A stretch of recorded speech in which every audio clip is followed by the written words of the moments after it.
119 தொகுதிகளுக்கான கருத்து கணிப்பை நேத்தி பார்த்துருந்தோம். இன்னைக்கு மீத தொகுதிகளுக்கான கருத்து கணிப்புகளை பார்க்க இருக்கிறோம். Welcome to sensation special.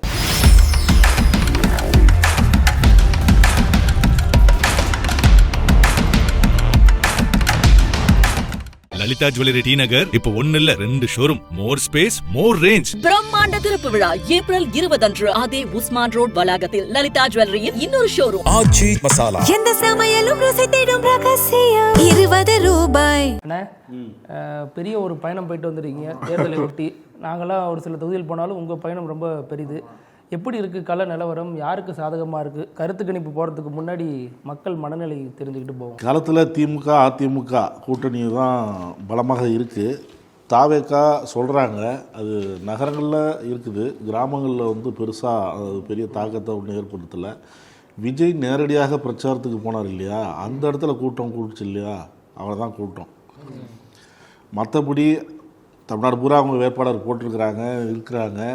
அந்த வேட்பாளர்கள் போகும்போது இந்தளவுக்கு பெரிய கூட்டமோ மற்ற வேட்பாளர்கள், அதாவது திமுக வேட்பாளருக்கு வரக்கூடிய கூட்டங்கள், அதிமுக வேட்பாளர், அதன் கூட்டணி கட்சிகள், அவங்களுக்கு வேட்பாளருக்கு கூட்டம் வரும்ல, பிரச்சாரத்துக்கு எப்படி ஒரு திட்டமிட்டு எப்படி பிரச்சாரம் பண்ணணும், இன்றைக்கி யாரை போய் பார்க்கணும், காலைல எத்தனை மணிக்கு ஆரம்பிக்கணும், மதியானம் எத்தனை மணிக்கு முடிக்கணும், மீண்டும் மாலையில் எத்தனை மணிக்கு ஆரம்பிக்கணும், இந்த மாதிரி ஒரு திட்டமிட்டு இவங்க போகிறாங்கல்ல, அந்த மாதிரிலாம் ஒன்றும் பெருசாக ஒரு கட்டமைப்போடு இல்லை.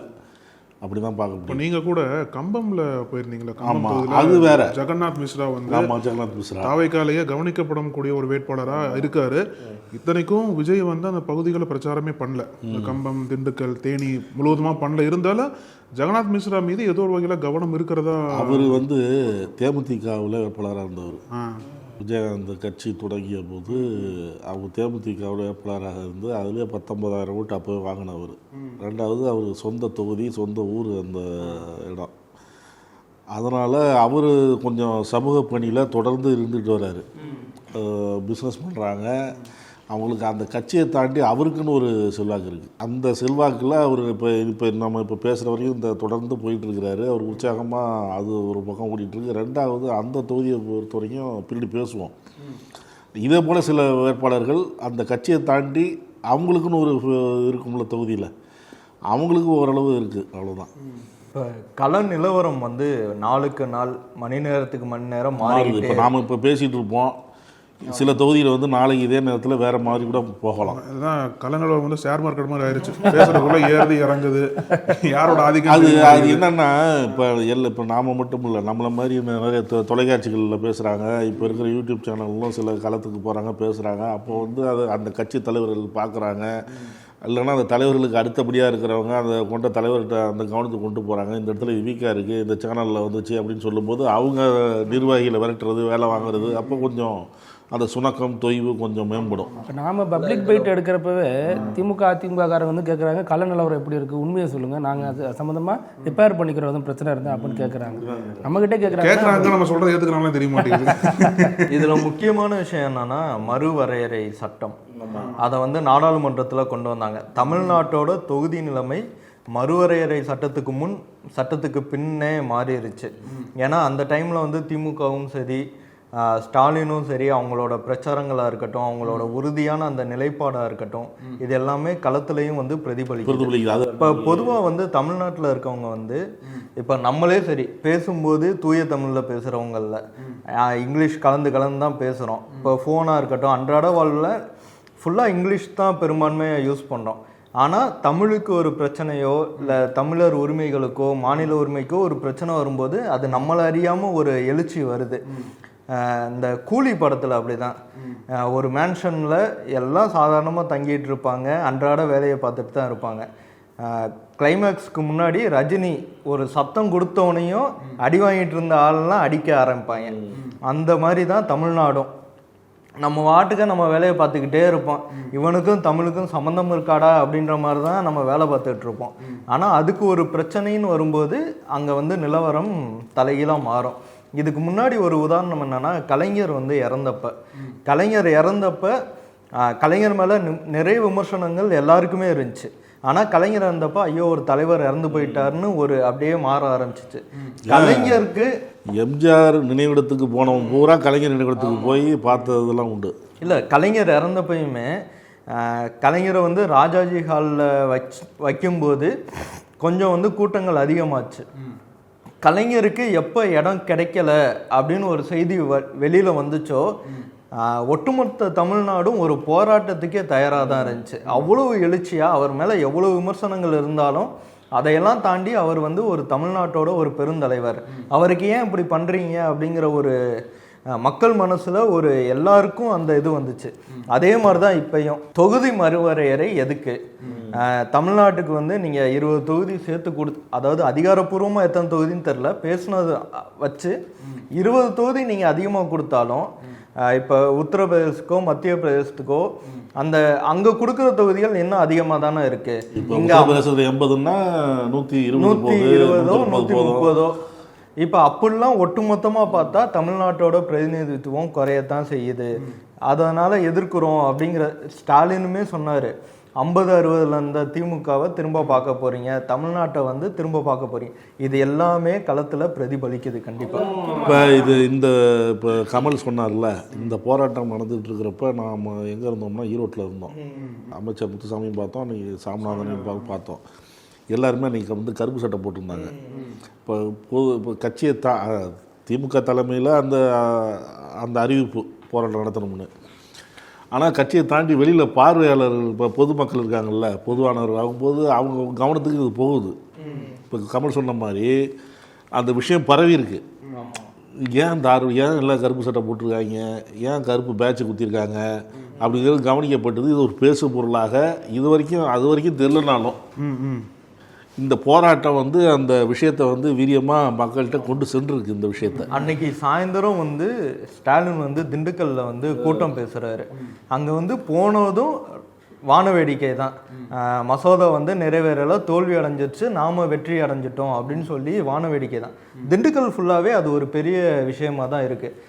ஸ்டாலின் வந்த இடத்துல அவரே ராக்கெட் விட்டு கொண்டாடுறாரு அப்படிங்கிறது பெரிய விஷயமாகவும் அது ஒரு பரவலாக அந்த உணர்ச்சி இருக்குது. லாஸ்ட்டாக ஒரு விஷயத்த சொல்லிட்டு கணிப்புகளுக்குள்ளே போகலான்னு நினைக்கிறேன். இதில் வந்து நம்ம போனப்பையும் என்ன சொல்கிறாங்கன்னா, யாரோட வாக்கை விஜய் உடைக்க போகிறாருங்கிற ஒரு கேள்வி இருக்குது.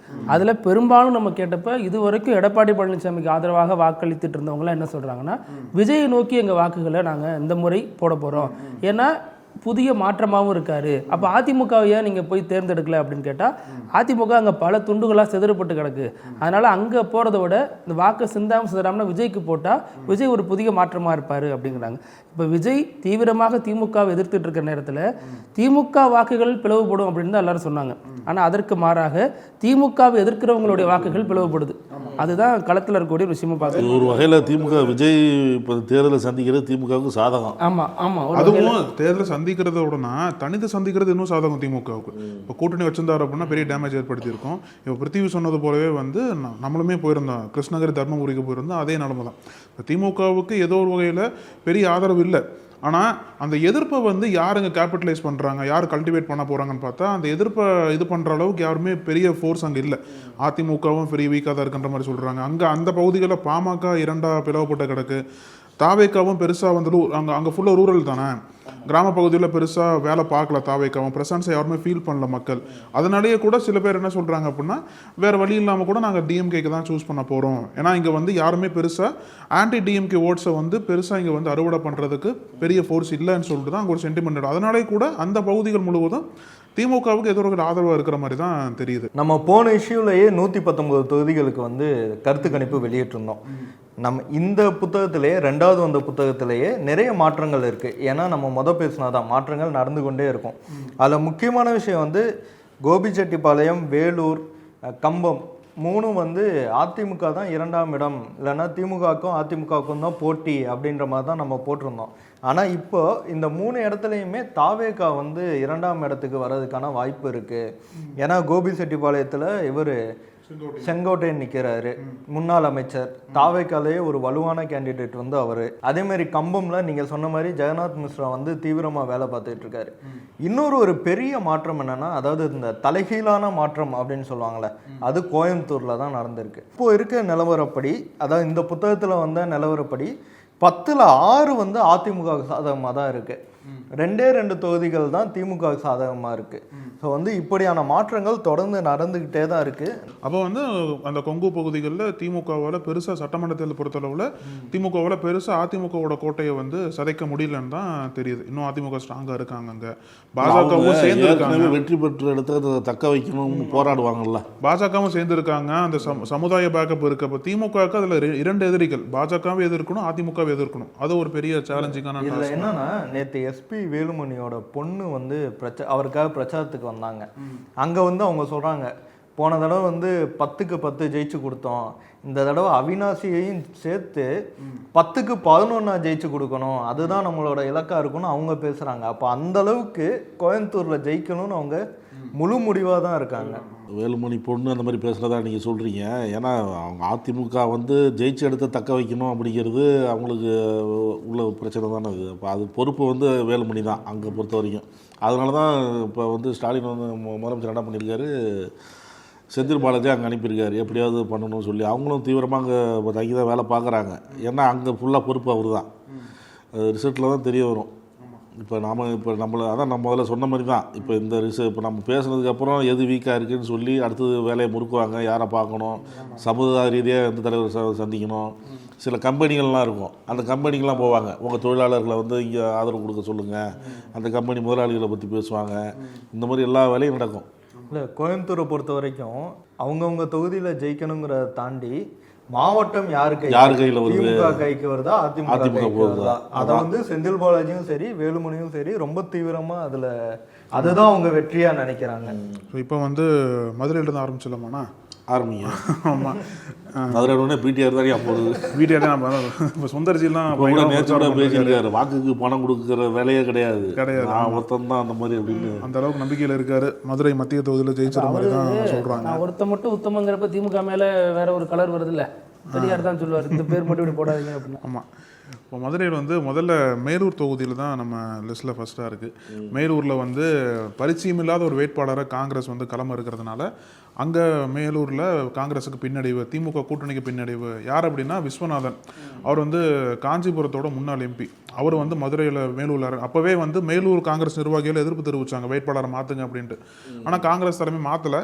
அதனால் வந்து பர்சனல் கனெக்ட் அவர் இல்லை உள்ள ஏரியாவுக்குள்ளே. 2வது பெருசாக திமுக வேலை பார்க்கல போட்டிருக்கனால மதுரை மேலூரில் வந்து அதிமுக கூட்டணிக்கு ஆதரவாக இருக்கிற மாதிரி சொல்கிறாங்க. பெரிய புல்லான் அவர் தான் அதிமுக வேட்பாளர், அவர் தான் அங்கே வந்து ஜெயிக்கக்கூடிய வாய்ப்பு இருக்கிற மாதிரி நம்ம சர்வேல சொல்கிறாங்க. அதே மாதிரி மதுரை மத்தி தான் ரொம்ப ஹார்ட் ஆஃப் த டவுனாக ஓடிக்கிட்டு இருக்கு. பிடிஆரா அல்லது சுந்தர்சியா, இன்னொரு பக்கம் முஸ்தபா இருக்கார் தாவேகா, அவரும் அங்கே தான் இருக்கார். ஸோ பிடிஆர் பழனிவேல் தியாகராஜனுக்கும் சுந்தர்சிக்கு இடையிலான வாக்குவாதம், வாத பிரதிவாதம், வார்த்தை போர். சுந்தர்சியோடு சேர்ந்து குஷ்புவும் சேர்ந்துக்கிட்டாங்க. இவர் அதிமுக சின்னத்தில் நிற்கிறாரு, புதிய நிதி கட்சி வேட்பாளராக. அவங்க பாஜகவாக இருக்காங்க. பயங்கர கூட்டணியாக சண்டை போயிட்டுருக்கு.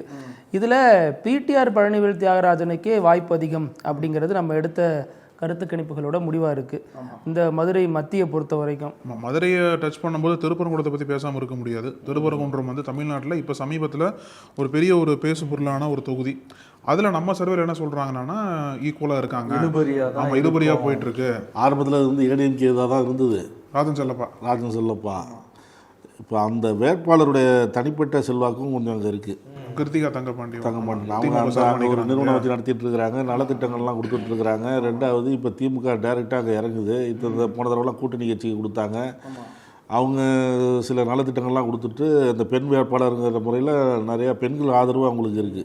இதில் தான் சிடிஆர் நிர்மல்குமாரும் இருக்கார் திருப்பரங்குன்றத்தில். ஒரு இடத்துல திருப்பரங்குன்றத்தில் ஒரு இடத்துல நான் பேசிட்டு போது ஒரு அம்மா கருத்து கேட்டோம், வீடியோலாம் எடுக்காதீங்க அப்படின்ட்டாங்க. ஆனால் அந்த அம்மா என்ன சொல்லுது, கலைஞர் அந்த இதுதான் இப்போ இந்த ஆட்சி திட்டத்தில் எல்லாமே மகளிர் உரிமை தேர்வை வாங்குகிறோம், 5000 வந்துச்சு, எல்லாம் வந்துச்சு, ஆனால் என் ஓட்டு அதிமுகவுக்கு தான் அப்படிங்குது. சரி, இது பதிவு பண்ணலாம் அப்படின்னா அது வேணாங்கிறாங்க. அந்த அதிமுகன்னு அந்த ஏற்கனவே உள்ள செல்வாக்கும் அங்கே இருக்குது, இல்லாமல் இல்லை. இருந்தாலும் அதையும் தாண்டி இப்போ திமுக கொண்டாந்த நலத்திட்டங்கள் இதை வச்சு தான் இப்போ கொஞ்சம் அவங்க முன்னேறிட்டு வராங்க. அப்போ ஒருவேளை அதிமுக வந்து பாஜகவோட சேரல அப்படின்னா திமுக டஃப் ஃபைட் கொடுத்துருக்க மாதிரி சொல்கிறாங்களோ? இதில் திருப்பரங்குன்றத்தில் சொன்னாங்க ஆர்எஸ்எஸ் அந்த இதெல்லாம் வேலை பார்த்தாங்க, பிஜேபி நிற்கல நீங்கள் சொன்னீங்க இல்லையா? ஆனால் அதுக்கு பதிலாக தான் சீட்டை நிர்மல்குமார் நிற்கிறாரு. கோர் ஆர்எஸ்எஸ் காரரு, பாஜக காரரு, அதிமுக காரரு எந்த லிஸ்ட்லையும் வைக்கலாம். நீங்கள் தாவேக சார்பாக போட்டிடுறாரு. ஆனால் திருப்பரங்குன்றமே பாஜக தான் ஃபைட் பண்ணிச்சு. ஆமாம் ஆமாம், எங்களுக்கு மோடி அதுக்காக தானே வந்தார். இல்லை முன்னாள் மாநிலத்தில் பொறுப்பாளர் அவரை போட்டாங்களே இப்போ. ஆனால் ராஜ்யசபா நாங்கள் அதிமுக கோட்டை இது அப்படின்னு சொல்லி தான் போராடி அந்த தொகுதி வாங்கினாங்க. இது எப்படியும் நாங்கள் தான் ஜெயிப்போம் அப்படின்னு சொல்லி முதல்ல ஆரம்பத்தில் அதிமுகவுக்கு செல்வாக்கு இருக்கும்போது இருந்தது. இப்போ நாளாக இதை முதலமைச்சர் அறிவித்த திட்டம் இந்த இதெல்லாம் கொண்டு சேர்க்குறாங்கலாம் தெரியல. இப்போ கொஞ்சம் அதிமுகவுக்கு இணையாக அந்த திமுக வேட்பாளர் சரிசமமாக இருக்கிறாங்க. இப்போ இழுபறி தான் அது. இல்லை, சில தொகுதிகள் வந்து தனிப்பட்ட நபர்களை தாண்டி கட்சிக்குமான போட்டியாக தான் இருக்கும். இப்போ வந்து பெரம்பூரா எடுத்துக்கலாம்.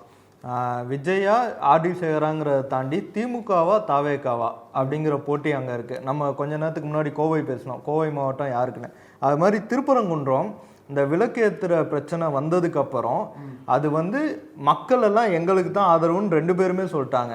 அப்படிங்கிறப்ப இதில் ஜெயிக்கிறது மூலியமாக தான் யாருக்கு ஆதரவு மக்களுங்கிறத நிரூபிக்க 2 பேரும் போட்டிடுறாங்க.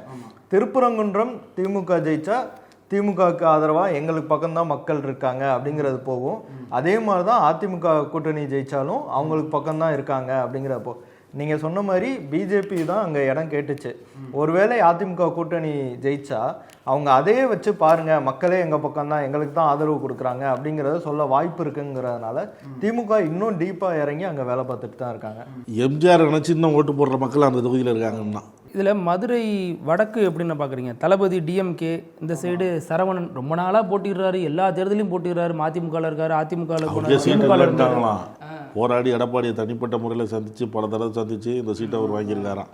அவருக்கு சீட்டு கொடுத்தது அங்கே இருக்கிற லோக்கல் முன்னாள் அமைச்சர்களுக்கு பல பேருக்கு பிடிக்கலையாம், செல்லூர் ராஜ் உட்பட. ஆனால் ரொம்ப கஷ்டப்பட்டு போராடி இந்த முறை திமுக தான் முன்னிலை பெறுது. ரொம்ப ஒரு 4% வித்தியாசம் இருக்குது திமுகவுக்கும் அதிமுகவுக்கும்.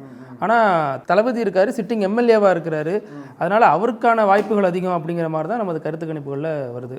அதே மாதிரி மதுரை மேற்கு ஆஃபீஸாக வந்து அது செல்லூர் ராஜுக்கான ஆதரவோட தொகுதி. மீண்டும் அவர் தான் வருவார் அதிமுக செல்லூர் ராஜு தான் ஜெயிக்கிற மாதிரி சொல்கிறாங்க. அதில் பாருங்க எவ்வளவோ அவர் வந்து கேலி செய்யப்படுறார் பொதுவெளியில். செல்லூர் ராஜு வந்து பெரிய விஞ்ஞானி அப்படிலாம் கிண்டல் பண்ணாலும் தொகுதி மக்கள் அவர் எப்படி பார்க்குறாங்க அப்படிங்கிறதா மேட்ரு. வெளியிலிருந்து எவ்வளோ விமர்சனம் போனாலும் தொகுதியை கண்ட்ரோல் வச்சிருக்காரு, அதனால தான் தொடர்ந்து வெற்றி பெற்று வருகிறார். இந்த கருத்து கணிப்புகளை ஒரு முன்னிலை பெறுறதை நம்ம அப்படி தான் பார்க்க முடியுது. திருமங்கலம் பார்த்தீங்கன்னா அதிமுக சார்பாக ஆர்பி உதயகுமாரும் திமுக சார்பாக மணிமாறன் சேடபட்டி முத்தையா அவரோட பையனும் நிற்கிறாங்க. கடந்த காலங்களில் ஆர்பி உதயகுமார் தான் அங்கே ஜெயிச்சிட்டு இருந்தார். ஆனால் இந்த முறை வந்து திருமங்கலம் திமுகவுக்கு சாதகமாக இருக்குது அப்படின்னு தான் நம்ம சர்வேவும் சொல்லுது. பெரிய வித்தியாசம் இல்லை, ஒரு 5% தான் ஓட்டு இருக்குது. திமுகவை பொறுத்த வரைக்கும் அங்கே ரொம்ப எனக்கு தெரிஞ்சு ஒரு வருஷத்துக்கு முன்னாடி இருந்தே அங்கே தொடர்ந்து வேலை பார்த்துக்கிட்டு இருக்காங்க. அப்படிங்கிறப்ப இந்த முறை திருமங்கலம் திமுக ஜெயிக்க அது திமுகவோட வேலை மட்டும் இல்லை, அதுக்கு எதிராக சசிகலாவினுடைய கட்சி வேலை பார்க்குறாங்க. அங்கே ஒரு பெண் வந்து தொடர்ந்து வேலை பார்த்துட்டு இருக்காங்க. அதுவும் இல்லாமல் ஆர்பி உதயகுமாரை வீழ்த்தணும் அப்படிங்கிறது ஓபிஎஸ்னுடைய நீண்டகால திட்டம். இவர் வந்து நமக்கு ஆல்டர்னேட்டிவாக அதிமுகவில் இருக்கார், நமக்கு எதிராக அரசியல் பண்ணுறாருங்கிறப்ப அவரை முடிச்சு விடணுங்கிறது ஓபிஎஸ் ப்ளஸ் சசிகலாவினுடைய திட்டமாக இருக்குது. திமுக நல்லா வேலை பார்க்குது. இதெல்லாம் சேர்த்து அங்கே திமுக முன்னிலை பெறுகிறது.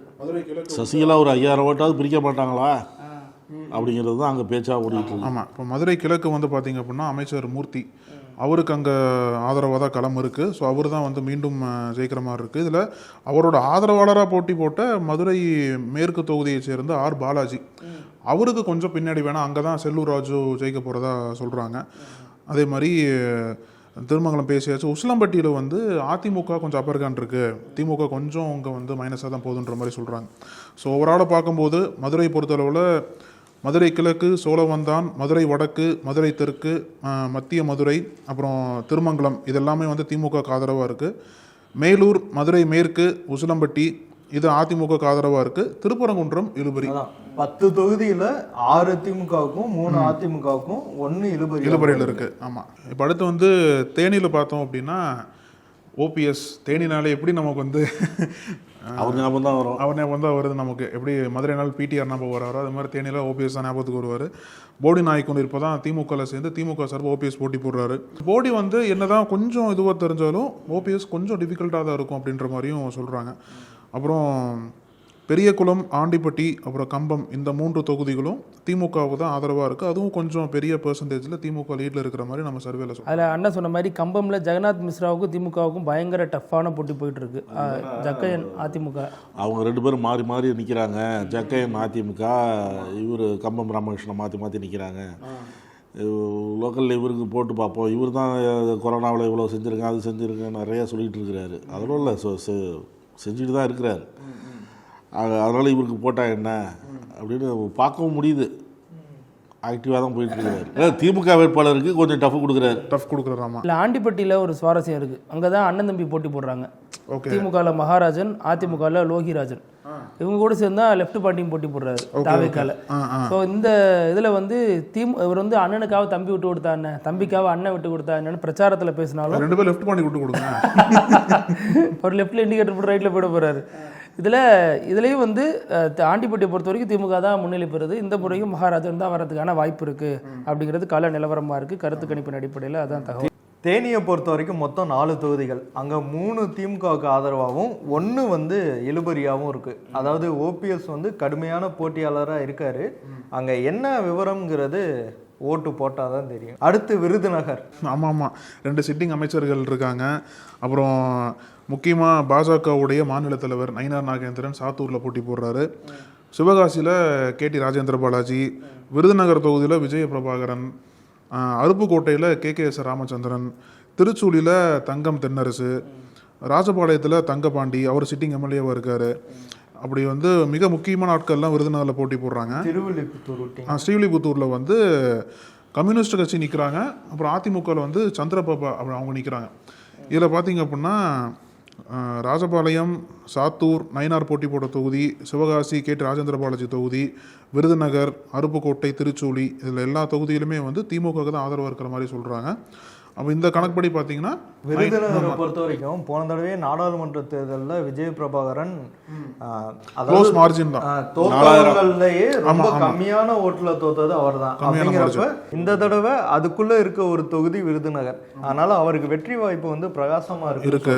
ஆமா, அதனால வந்து மொத்தம் வந்து 7 தொகுதி, அதுல 6 வந்து திமுகவுக்கும் 1 அதிமுகவுக்கும் சாதகமா இருக்கு. அந்த 1 வந்து ஸ்ரீவில்லிபுத்தூர் தொகுதி. அங்க வந்து நாடாளுமன்ற எலெக்ஷன் ராஜேந்திர பாலாஜி வந்து விஜயபுரம் விழுந்து எதிர்ப்பாக வேலை செய்யறாரு. ஆமா, விருதுநகர்ல பாத்தீங்க அப்படின்னா நயினார் நாகேந்திரன் போன சட்டமன்ற தேர்தலில் நெல்லையில போட்டி போட்டாரு. இந்த முறை வந்து சாத்தூர்ல களமிறங்கி இருக்காரு. அதுக்கு பல கணக்குகள்லாம் சொல்றாங்க. இருந்தாலும் இங்க வந்து அவருக்கு போட்டி கொஞ்சம் அவ்வளோ கடுமையாக இல்லை. திமுக தான் ஸ்ட்ராங்காக இருக்கிற மாதிரி சொல்கிறாங்க. திமுக வேட்பாளர் தான் ஜெயிக்கக்கூடிய அளவுக்கு வாய்ப்புகள் இருக்கிறதா சொல்கிறாங்க. இந்த தொகுதியில் ஒரு சுவாரஸ்யம் என்னென்னா, விஜய் கட்சியில் நிற்கிற வேட்பாளர் பேர் அஜித், அவ்வளோதான். அடுத்தது ராமநாதபுரம், பரமக்குடி, திருவாடனை, ராமநாதபுரம், முதுகுளத்தூர் 4 தொகுதி. அது எப்படி இருக்கு? இதில் வந்து பார்த்தீங்கன்னா அந்த 4 தொகுதிகளில் 3 தொகுதி, அதாவது பரமக்குடி, ராமநாதபுரம், முதுகுளத்தூர் இந்த 3 தொகுதியுமே வந்து திமுகவுக்கு ஆதரவாக இருக்கிற மாதிரி சர்வேல சொல்கிறாங்க. இந்த ராமநாதபுரம் தொகுதியில் தான் வந்து காதர் பாட்சா முத்துராமலிங்கம் போட்டி போடுறார். மீதி ஒரு தொகுதி திருவாடானை, அது மட்டும் இழுபறியில் இருக்குது. 2மே சமபலத்தில் இருக்கிறதா சொல்கிறாங்க. அடுத்து வந்து சிவகங்கை. சிவகங்கை மாவட்டத்தில் வந்து காரைக்குடி, திருப்பத்தூர், சிவகங்கை, மானாமதுரை 4 தொகுதி. இங்கே காரைக்குடி வந்து ரொம்ப முக்கியமான தொகுதி. ஏன்னா அங்கே தான் வந்து நாம் தமிழர் கட்சியோட ஒருங்கிணைப்பாளர் சீமான் நிற்கிறாரு. இப்போ அந்த நிலவரம் எப்படி இருக்குது சார்? அங்கே டஃப்பாக தான் இருக்குது. ஏன்னா 4 முனை போட்டிங்கிறாங்க. அங்கே காங்கிரஸ் சார்பாக மாங்குடி, அமமுக சார்பாக தேர்போகி பாண்டியன், நாம் தமிழர் சார்பாக சீமான், அப்புறம் டிவிகே சார்பாக பிரபு. அவர் என்ன டாக்டர்னு லேட்டாக தான் தெரிய வந்துச்சு ரொம்ப நாளாக. ஸோ இந்த இதில் வந்து களம் வந்து ஒரு நெருக்கடியாக தான் இருக்குது. இதில் இன்னார் தான் ஜெயிப்பாங்க அப்படின்னு சொல்ல முடியாத ஒரு நிலைமை தான் இருக்குன்னு சொல்லப்போனால் காங்கிரஸ் அமமுக இடையே வந்து ஒரு பெரிய போட்டியே போயிட்டுருக்கு. 2 பேருமே சரிசமமாக தான் நம்ம கருத்து கணிப்பில் இருக்கிறாங்க. இல்லை, நேரடியாக சீமானே போட்டிடுறதுனால அவர் பக்கமும் ஒரு சின்ன அந்த சாஃப்ட் கார்னர் இருக்குன்னு சொல்கிறாங்க. ஏன்னா இத்தனை வருஷமாக போட்டிட்டு இருக்காரு. ஒரு தடவையாவது அவர் ஜெயிக்கிறதுக்கு, ஏன்னா அவர் சொன்னப்பே சொன்னார், நான் வந்து மண்ணின் மைந்தன், இது வந்து நான் பிறந்த மண், அதனால தான் ஜெயிக்கிறேன்னு சொன்னார். ஸோ அவருக்கும் வந்து வாக்குகள் ரொம்ப அதிகமாக இருக்குது அவருக்கு. அதே மாதிரி பார்த்தீங்க அப்படின்னா இதில் காரைக்குடி தொகுதியை திமுக காரங்க ஃபஸ்ட்டு விட்டு கொடுக்கவே இல்லை. நாங்கள் தான் போட்டி போடணும். அந்த காங்கிரஸ் திமுக பிரச்சனை வந்தபோது நிச்சயமாக அந்த தொகுதியை வந்து காங்கிரஸுக்கு கொடுக்கக்கூடாது, திமுக தானே அவங்க வாங்கிட்டு போகிறாங்க. திமுக காரங்களே போட்டி போட்டு ரொம்ப வருடங்கள் ஆச்சு. சீமானுக்கு ஒரு நல்ல வாய்ப்பு, நேரடியாக ரெட்டலையோ உதயசீரனோ நிற்காத ஒரு தேர்தல் தொகுதி. அதில் வந்து இவர் பெரிய வெற்றி பெறுவார்னு எதிர்பார்க்கப்பட்ட நேரத்தில் கருத்து கணிப்புகளில் அவர் கொஞ்சம் பின்தங்கி இருக்கிறத பார்க்க முடியும். இதில் காங்கிரஸ் எப்படி போயிருக்குன்னு தெரியும் நமக்கு. ப. சிதம்பரம் லாபியும் ஒர்க் அவுட் ஆயிருக்கும். அப்புறம் அவரை பிரிக்கக்கூடிய வாக்கு பூரா தாவேக்கா தான் பிரிக்குது. ஆமாம், தாவேக்கா தான் பிரிக்குது. அப்புறம் இன்னொரு முக்கியமான விஷயம் என்னன்னா, திருப்பத்தூரில் சிட்டிங் மினிஸ்டர் KR பெரியகருப்பன் அவர் மீண்டும் போட்டி போடுறார். அவருக்கு ஆதரவாக தான் களமங்க இருக்கிற மாதிரி சொல்கிறாங்க சர்வேல. அடுத்து சிவகங்கையில் வந்து கருணாஸ் போட்டி போடுறாரு.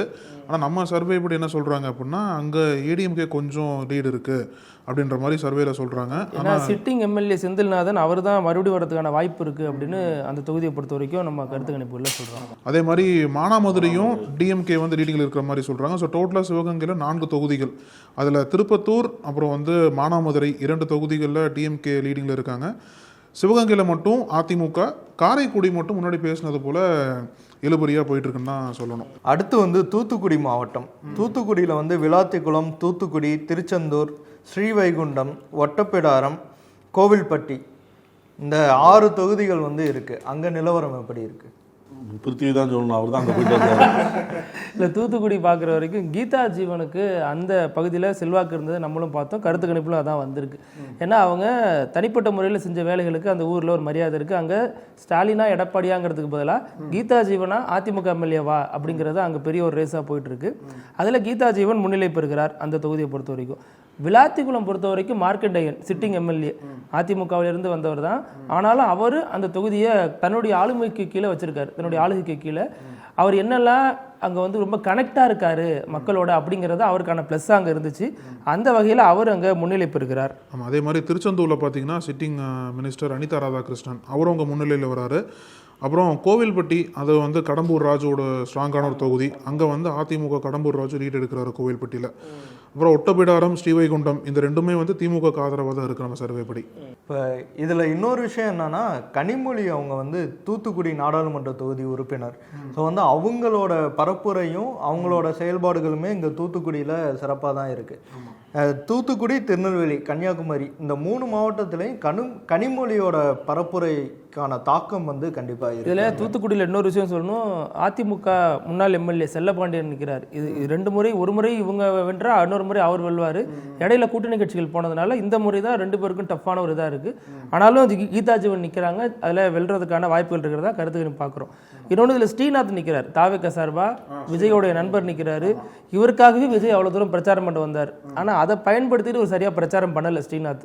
தொகுதிக்குள்ள பிரச்சாரத்துக்கே போகலங்கிறதா அந்த மக்களுடைய குமுறலா இருக்கு. அவர் வைக்கக்கூடிய ஒரே ஒரு மெசேஜ் என்ன அப்படின்னா, நானும் தூத்துக்குடிக்காரன் தான், நானும் இந்த ஊர் இந்த மண்ணை. இப்போ ஒரு வீடியோ வந்துச்சு பார்த்தீங்களா, அதில் வந்து ஸ்ரீநாத் பிரச்சாரம் பண்ணுறார்.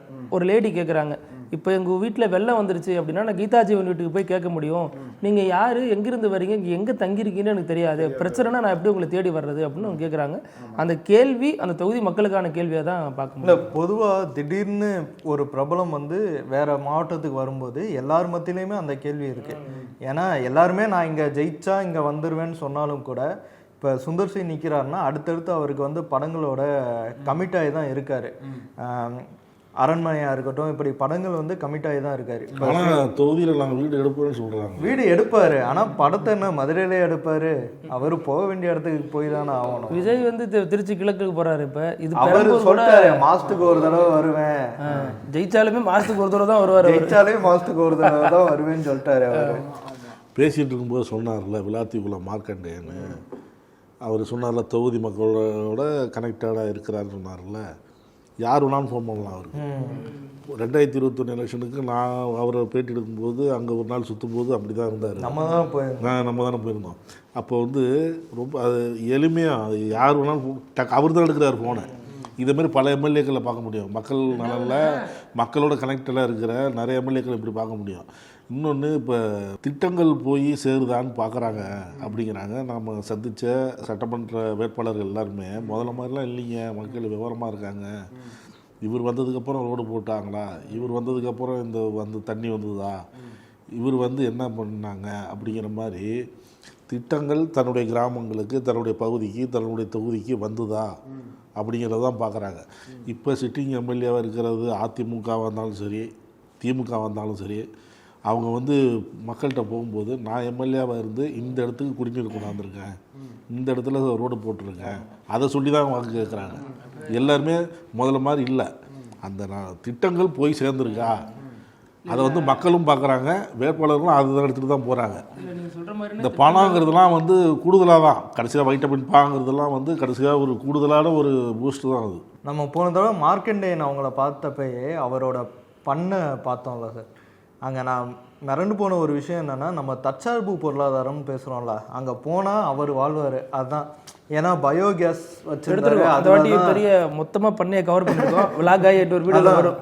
பயோகேஸ் வச்சுருந்தாரு, அது மூலியமாக தான் சமைக்கிறதுக்கெல்லாம் இது பண்ணுறாங்க. சோலார் பேனல் வச்சுருந்தாங்க.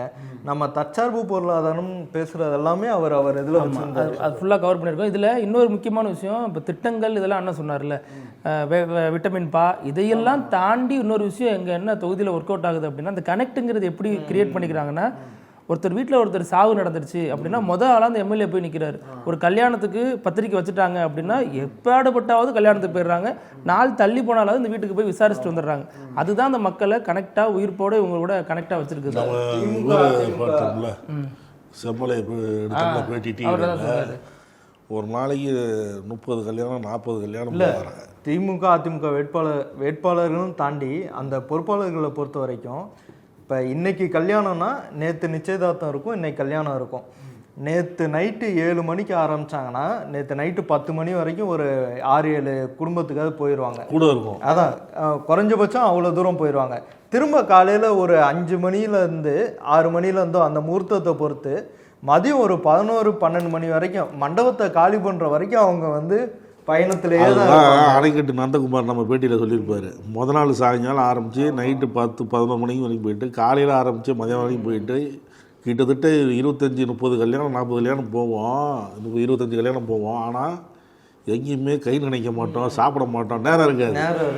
நேராக போவாங்க, ஏற்கனவே க்யூவில் வரிசையாக நிற்பாங்க, மொய் கொடுக்கறதுக்கு நிற்பாங்க. இவர் நடுவில் போயிட்டு கொடுத்துட்டு போகிறதுக்கு தான் நேரம் இருக்கும். அவங்களுக்கு அரசியல் தான் நேரம் இருக்கும். அது அந்த குடும்பத்துக்கு ஒரு மரியாதை, அவங்களுக்கு ஒரு கௌரவம், அதான் சமுதாயத்தில் அவங்களுக்கு ஒரு கௌரவம். நம்ம அடுத்து திருநெல்வேலி மாவட்டம், திருநெல்வேலியில் பார்த்தீங்க அப்படின்னா திருநெல்வேலி, அம்பாசமுத்திரம், பாளையங்கோட்டை, நான்குநேரி, ராதாபுரம். இதில் ராதாபுரத்தில் தான் இப்போ இருக்கக்கூடிய சபாநாயகர் அப்பாவை மீண்டும் போட்டி போடுறாரு. இதில் திருநெல்வேலி, பாளையங்கோட்டை, ராதாபுரம் இந்த 3 சட்டமன்ற தொகுதிகளும் திமுகவுக்கு ஆதரவாக இருக்குது. அம்பாசமுத்திரம், நான்குநேரி இந்த 2 தொகுதிகளுமே அதிமுகவுக்கு ஆதரவாக இருக்கிற மாதிரி நம்ம சர்வேல சொல்கிறாங்க. இதில் அம்பாசமுத்திரத்தில் இசக்கி சுப்பையா அதிமுக பிரமுகர், சிட்டிங் எம்எல்ஏ, அவருக்கு சாதகமாக போகுது. நாங்குநேரியை பொறுத்த வரைக்கும் ரூபி மனோகரன் போட்டி போடுறாரு, எதிர்த்து அமமுக இசக்கி முத்து போட்டி போடுறாரு. அதில் அவருக்கு அமமுகவுக்கு தான் வெற்றி வாய்ப்பு அதிகமாக இருக்கிறதால நம்ம கருத்து கணிப்பில் அப்படி அது மாதிரி திருநெல்வேலியில் தாவேகா வேட்பாளர் RS முருகன் அங்கே ஒரு பவர்ஃபுல்லான கேண்டிடேட்னு சொல்கிறாங்க. தொடர்ந்து அவர் பல வேலைகளை பார்த்துட்டு இருக்காரு ஜெயிக்கிறதுக்காண்டி. அவர் அங்கே கொஞ்சம் பிரபலமாக அறியப்படுறாரு. பட் இருந்தாலும் இங்கே தாவேகாவுக்கு இருக்கக்கூடிய ஒட்டுமொத்தமான ஒரு அதிருப்தி, ஒட்டுமொத்தமான எதிர்ப்பின் காரணமாக கூட அவருக்கு அங்கே வாய்ப்புகள் கொஞ்சம் கம்மியாக இருக்கிற மாதிரி சொல்கிறாங்க. ஆப்வியஸாக எண்டாவது திருநெல்வேலியில் திமுக தான் ஃபேவராக இருக்குன்ற மாதிரி நம்ம சர்வேல சொல்லியிருக்காங்க. அடுத்தது கன்னியாகுமரி. கன்னியாகுமரி மாவட்டத்தில் கன்னியாகுமரி, நாகர்கோவில், கொளச்சல், பத்மநாபபுரம், விளவங்கோடு, கிள்ளியூர். அது அங்கே நிலைமை எப்படி இருக்குது? விளவங்கோடுன்னு சொன்னாலே ஆப்வியஸாக விஜய் ஞாபகத்துக்கு வருவாங்க. 5 வருஷத்துக்கு முன்னாடி காங்கிரஸ் சார்பாக இந்நேரம் பிரச்சாரம் பண்ணி ஓட்டு கேட்டுட்டு இருந்தாங்க. காங்கிரஸ் சார்பாக ஜெயிச்சு வந்தாங்க. இப்போ இடைப்பட்ட ஆண்டில் ராஜினாமா பண்ணி பாஜகவில் சேர்ந்து ஒரு வழியாக சீட்டு வாங்கிட்டாங்க பாஜக சார்பாக விளவங்கோடில். இருந்தாலும் அங்கே அவங்களுக்கு பாஜகவில் நின்னாலே பெருசாக அங்கே ஒர்க் அவுட் ஆகாத மாதிரி தான் சொல்கிறாங்க. அங்கே திமுக அலையன்ஸுக்கு தான் விளவங்கோடில் ஸ்ட்ராங்காக இருக்குது. அது மட்டும் இல்லாமல் கொளச்சல், பத்மநாபபுரம், கிள்ளியூர் அங்கேயும் திமுக தான் ஸ்ட்ராங்காக இருக்கிற மாதிரி சொல்கிறாங்க. நாகர்கோவிலில் அதிமுக வர வாய்ப்பு இருக்கணும். கன்னியாகுமரி தொகுதி இழுபறி தான் அப்படின்ற மாதிரி நம்ம சர்வேல சொல்கிறாங்க. இப்போ பத்மநாபபுரம் மனோ தங்கராஜோட தொகுதி. இப்போ அவர் மீண்டும் வாய்ப்பு வழங்கப்படலை. அங்கே கம்யூனிஸ்ட் கொடுத்துட்டாங்க. இருந்தாலுமே அங்கே திமுக ஆதரவு தான் அதிகமாக இருக்குது. ஏன்னா அவர் வாய்ப்பு வழங்கப்படலான்னு சொன்னோடனே அங்கே இருக்கக்கூடிய திமுக நிர்வாகிகள் போராட்டம்லாம் பண்ணாங்க. ஆனால் அந்த போராட்டங்களையும் தாண்டி ஏதோ ஒரு வகையில் மக்கள் வந்து திமுக பக்கம் தான் நிற்கிற மாதிரி நம்ம சர்வேல இதுல கன்னியாகுமரியை பொறுத்த வரைக்கும் தலவாய் சுந்தரம் போட்டிடுறாரு அதிமுக சார். அதிமுக சார்பாக. அதனாலதான் அதிமுக அங்க டஃப் ஃபைட் இருக்கு. ஒரு முடிவு நோக்கி சொல்ல முடியல நம்ம கருத்து கணிப்புல. 2 பேரும் சரிசம பலத்தோட அங்க நிக்கிறாங்க. அதே மாதிரி நாகர்கோவில் பாத்தீங்க அப்படின்னா காந்தி நிக்கிறாரு பாஜக சார்பா. அதனால அவங்க அங்க லீட் எடுக்கிறாங்க. சிட்டிங் எம்எல்ஏ இல்லையா அவரு? ஆமா, சிட்டிங் எம்எல்ஏவா இருக்காரு. மோடி வந்து அவரை தான் நேராக பார்த்து கை பிடிச்சி கட்டி பிடிச்சார். அது மாதிரி குளச்சல் பார்த்தீங்கன்னா தாரகை கத்பட் இந்த விளவங்கோடு இடைத்தேர்தலில் போட்டிக்கிட்டு, ஆமாம், இப்போ தாரகை கத்பட் குளச்சலில் நிற்கிறாங்க. அங்கே அவங்களுக்கான வெற்றி வாய்ப்பு அதிகமாக இருக்குது. இது பார்த்தீங்கன்னா கிள்ளியூர் பார்த்தீங்கன்னா காங்கிரஸ்ல இருந்துட்டு கூட்டணி கடையில் கிள்ளி விட்டு வருதா ராஜேஷ்குமார். ஸோ அவருக்கான வெற்றி வாய்ப்பு அங்கே அதிகமாக தான் இருக்குது. எதிர்த்து தமாக போட்டிக்கிறதுனால பெரிய அளவில் ஒரு டஃப்பான ஃபைட் இல்லாமல் போச்சு. அங்கே பெரம்பலூர் தொகுதியில் பெரம்பலூர் குன்னம் தான் சிட்டிங் எம்எல்ஏ அமைச்சர் சிவசங்கர். குன்னத்தை பொறுத்த வரைக்கும் ஐஜேகே நிற்கிது. 2 தொகுதி வாங்கியிருக்காங்களா? அதான் பல்லாவரம் 1, குன்னம் 1. அந்த ஐஜேகே வேட்பாளருக்காக பாரிவேந்தர் வந்து குன்னம் தொகுதிக்கெலாம் வந்திருக்கிறாரு. அவர் வந்து சிவசங்கருக்கு எதிராக யாராக இருக்காங்க அவங்களெலாம் பார்த்து சந்தித்து பேசுகிறாரு. இருந்தாலும் சிவசங்கருக்கு ஆதரவான நிலவரம் அங்கே இருக்குது. இப்போ நீங்கள் முதல்ல பேசிகிட்டு இருந்தீங்க இல்லையா, மக்களோட கனெக்டாக இருக்கணும்னு சொல்லிட்டு இன்பம் துன்பம் எல்லாத்துலேயும். அதே போல் தான் குன்னத்தில் சிவசங்கர் யாராவது பத்திரிக்கை வச்சாங்கன்னா எவ்வளோ நேரம் இருந்தாலும் அந்த நிகழ்வுக்கு போகிறது, அவங்க பார்க்குறது, அதே போல் துக்கம் இருந்தாலும் அவங்க போகிறது பார்க்குறது, மக்களோட கனெக்டோட தான் இருக்கிறார். அவருக்கு செல்வாக்கு அங்கே இருக்க தான் செய்யுது. அடுத்து வந்து நம்ம கடலூரில் வந்து திட்டக்குடி, விருத்தாச்சலம், நெய்வேலி, பன்ருட்டி, அப்புறம் கடலூர், குறிஞ்சிப்பாடி, காட்டுமன்னார் கோவில், இந்த அனைத்து தொகுதிகளுமே திமுகவுக்கு ஆதரவாக இருக்குது. இதில் புவனகிரி, சிதம்பரம் இந்த 2 தொகுதிகளுமே இழுபறி. குறிப்பாக விருத்தாச்சலத்தை பற்றி பேசணும் அப்படின்னா பிரேமலதா விஜயகாந்த் மீண்டும் வந்து போட்டி போடுறாங்க. போன முறை இதே தொகுதியில் தான் போட்டி போட்டாங்க. அப்போ தேமுதிகவும் அமமுகவும் கூட்டணி வச்சுருந்தாங்க. அப்போ வந்து அவங்களுக்கு 3ஆம் இடம் கிடச்சிது. இப்போ திமுக கூட்டணியில் ஜாயின் பண்ணதுக்கப்புறம் விருத்தாச்சலத்தில் மீண்டும் பிரேமலதா போட்டி போடுறாங்க. அவங்களுக்கு தான் இங்கே களம் வந்து ஆதரவாக இருக்கிற மாதிரி நம்ம சர்வேல சொல்கிறாங்க. நெய்வேலியை பொறுத்த வரைக்கும் என்எல்சி நம்ம எல்லாருக்குமே தெரியும். என்எல்சி ஊழியர்கள் பெரும்பாலும் அந்த திமுக கூட்டணிக்கு தான் ஆதரவாக இருக்காங்க. ஸோ வந்து நெய்வேலி தொகுதியும் அவங்களுக்கு சாதகமாக தான் இருக்குது. ஆமாம். அது மாதிரி இதில் குறிஞ்சிப்பாடி எம்ஆர்கே பன்னீர்செல்வமுடைய ஏரியா, சிட்டிங் மினிஸ்டராக இருக்கார். இதில் அவருக்கான வெற்றி வாய்ப்பு அதிகமாக இருக்குது. 47% அளவுக்கு இதில் பெரிய ஒரு வாய்ப்பு இருக்குது. அதே மாதிரி அதிமுகவும் ரொம்ப மோசமான நிலையில் இல்லை, அதுவும் 40% அளவில் அவங்களும் டஃப்பான ஃபைட்டு கொடுக்குறாங்க. இது வந்து குறிஞ்சிப்பாடியோட நிலவரம். காட்டுமன்னார் கோவில் பொறுத்த வரைக்கும் கடைசி நேரத்தில் திருமாவளவன் டென்ஷன் ஆகி அறிவிச்சார்ல ஜோதிமணின்னு ஒரு வேட்பாளர், விசிகா காங்கிரஸ்காரர் விசிகாவில் வந்து நிற்கிறாரு. அவருக்கான வெற்றி வாய்ப்பு இங்கே அதிகமாக இருக்குது அப்படிங்கிறத நம்ம கல நிலவரத்தில் பார்க்க முடியுது. ஆமாம். அடுத்து வந்து பார்த்தீங்கன்னா அதிலே திட்டக்குடியை விட்டீங்களே அமைச்சர் கணேசன், திட்டக்குடி கணேசன். ஆமாம், அவருக்கும் ஆதரவாக தான் இருக்குது. இப்போ அடுத்து நாகப்பட்டினம் மாவட்டத்தில் வந்து பார்த்திங்கன்னா நாகப்பட்டினம், கீழ்வேலூர், அப்புறம் வேதாரண்யம். இதில் வந்து பார்த்திங்கன்னா வேதாரண்யம் மட்டும் அதிமுகவுக்கு ஆதரவாக இருக்குது. என்ன காரணம்னா OS மணியனோட கோட்டையாக வேதாரண்யம் இன்னும் இருக்குது. நாகப்பட்டினம், கீழ்வேலூர் இந்த 2 தொகுதிகளுமே திமுக ஆதரவாக தான் இருக்குது. எப்போவுமே communist belt, DMK belt, Nagapattinam, அந்த அடிப்படையில் அங்கே பெரிய செல்வாக்கு இருக்குது. நாகப்பட்டினத்தில் தான் இவர் நின்னார் போனதில், ஆலூர் ஷானவாஸ். இந்த முறை அவருக்கு மீண்டும் வாய்ப்பு கொடுக்கப்படல. ஜவஹர்லால் நிற்கிறாரு. அதனால் அவருக்கு நல்ல ஒரு வாய்ப்பு இருக்கிற மாதிரி சொல்கிறாங்க. இந்த மாதிரி திருவாரூர் வந்தீங்கன்னா அடிப்படையில் திமுகவினுடைய கோட்டை அப்படின்னு சொல்லலாம். அதில் திருவாரூரை பொறுத்த வரைக்கும் பூண்டி கலைவாணன் நிற்கிறாரு.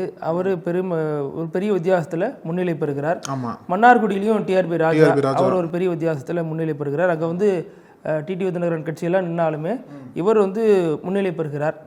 அது மாதிரி திருத்துறைப்பூண்டிலையும் திமுக கூட்டணிக்கு தான் வெற்றி வாய்ப்பு அதிகமாக இருக்குது. நன்னிலம் பொறுத்த வரைக்கும் அது எப்போவுமே வந்து அதிமுகவுடைய கோட்டையாக இருக்கும். ஏன்னா அங்கே காமராஜ் இருக்கார், அதிமுக காமராஜ்.